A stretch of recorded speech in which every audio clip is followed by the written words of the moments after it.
So let's talk about something fascinating today. How do you make a so-called green chemical in a way that's, well, actually green? It's a bigger challenge than you might think. Let's get into it. I mean, seriously, what if you could do that? It sounds a little bit like magic, right? Imagine taking things that are all around us, sunlight, plain old water, and even a special kind of rust, and using them to power a tiny, super clean chemical factory. Well, believe it or not, that's exactly what we're going to explore. All right, so the chemical we're focusing on is hydrogen peroxide. You've probably got some in your bathroom cabinet. It's a huge industrial chemical, and yeah, it's considered green. But it's been hiding a pretty big, dirty secret. And here's the big problem. On one side, hydrogen peroxide is fantastic. When it does its job, it breaks down into just water and oxygen. Super clean. That's why we use it for things like treating wastewater. But on the other side, the way we make it, this industrial process, is a total mess. It uses a ton of energy and spits out all kinds of toxic waste. So you have this green product that you get by following a really, really dirty path. So, what's the fix? Well, researchers are looking to nature for inspiration, and they've landed on a seriously elegant solution. Just use light. The whole idea is based on this concept called photocatalysis. I know, it's a mouthful. But the idea behind it is actually pretty simple. You take a special material, a catalyst, and when you shine light on it, bam, it gets supercharged and kicks off a chemical reaction. The best way to think about it really is like a tiny solar-powered chemical factory. The sun is your power plant. And the goal becomes just beautifully simple. You take things you can find anywhere, sunlight for your energy, water as your main ingredient, and oxygen straight from the air, and you use this photocatalysis process to turn them into hydrogen peroxide. That's it. No fossil fuels, no nasty waste, just clean chemistry. Okay, but to make this all happen, you need a really, really special catalyst. And that brings us to the hero of our story, this tiny engineered nanoparticle. We're going to break down exactly how scientists built this thing, piece by piece. So here's the assembly line. It's like a recipe. Scientists start with some simple iron salts, and then they mix them with starch, yep, like the stuff in your food, to create this coated core.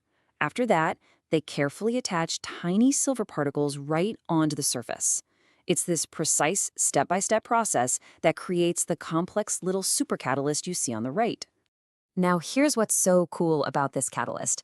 It's made of 3 key parts, and each one has a very specific job. You've got the magnetic core, which is basically a fancy kind of rust.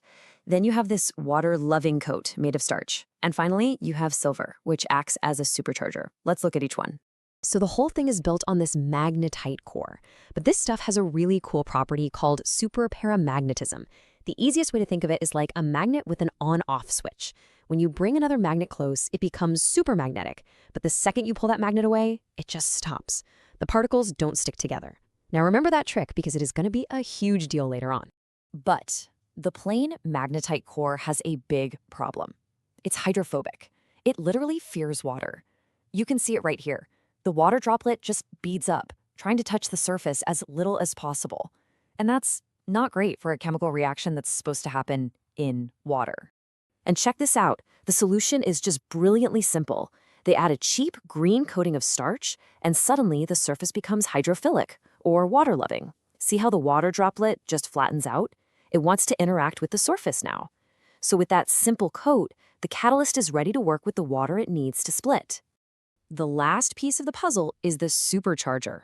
Scientists add these tiny silver nanoparticles to the surface, and the silver does 2 really important things. First, it massively boosts the reaction that's powered by the light. And second, it acts like a little antenna, helping the particle absorb even more sunlight to power the whole thing. It just makes the whole solar-powered factory run better. Okay, so we've got our supercatalyst. It's got the magnetic core, the water-loving coat, the silver supercharger. The design is really clever. But the million-dollar question is, does it actually work? Let's look at the results. Now, before we even talk about how much it makes, let's address a huge real-world problem. When you use these tiny nanoparticle catalysts, they just float around in the water. How in the world do you get them back out so you can use them again? For any kind of industrial use, this is a massive headache. And this is where that clever magnetic core gets its moment to shine. The answer is yes. You don't need some complicated, expensive filter. You literally just take a simple magnet, hold it up to the beaker, and whoosh, all of the catalyst particles zip right out of the water in about 10 seconds.